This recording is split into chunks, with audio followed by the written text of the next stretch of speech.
చనిపోతాం అని తెలిసి కూడా యుద్ధం చేసేవాడు సైనికుడు, నష్టపోతాం అని తెలిసి కూడా వ్యవసాయం చేసేవాడు రైతు.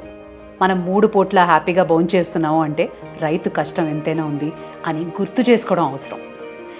కష్టపడి పంటలు పండిస్తాడు, బోల్డు బస్తాలు బస్తాలు మార్కెట్లకు పంపిస్తూ ఉంటాడు, తను మాత్రం మామూలు బియ్యంతో భోంచేస్తూ ఉంటాడు. అంటే ఇక్కడ నేను చెప్పొచ్చేది ఏంటంటే, one small point.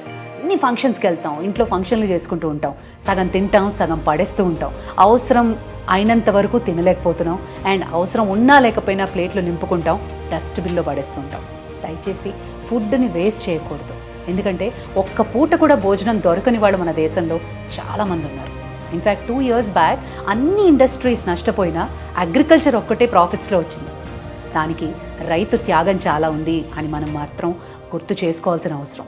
Next time food waste చేస్తున్నాం